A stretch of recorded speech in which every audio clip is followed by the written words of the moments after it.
I know it's a little late when this signing happened, but hey, it is what it is. It's better late than never. Since I'm talking with my Ravens here, I'm going to move my Mets hat to the side here. I want to talk about Jaire Alexanders signing with the Baltimore Ravens. It seems like a tradition, unlike any other with the Baltimore Ravens, where they have a tendency to sign a lot of guys that are coming off some injury-riddled recent seasons, but at one point were top Pro Bowl caliber players at their respective positions. That's the case here with Jaire Alexander. And look, I gotta say though, even though he has been injured the past couple of years, I think this is a really good move for them. Alexander's been in the league for quite some time. Two-time Pro Bowler, two-time All-Pro.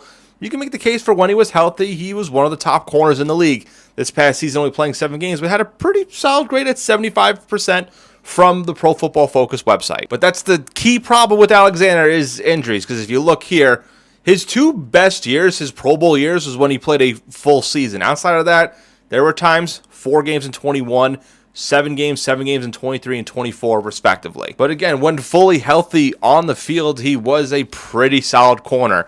And I think now coming into Baltimore, he's not going to be asked to do much. And it's also kind of a prove-it year with Baltimore. I think he's going to fit really nicely with them. I mean, if he comes to the 2025 season fully healthy, ready to go, pair him up with Nate Wiggins and Marlon Humphrey, you can make a case that this is the best trio of corners in the league.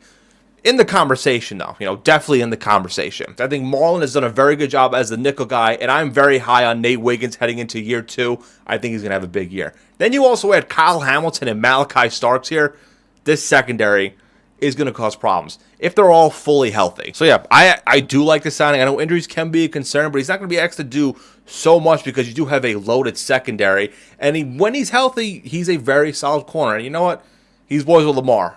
So you know what? If it helps, it helps. What do you think of the Jaire Alexander signing with the Ravens? You think it was a good move, a bad move? What do you think of the whole secondary as a whole now? Where do you rank this corner trio, even the whole secondary move? Where do you rank them? Let me know down below what you think.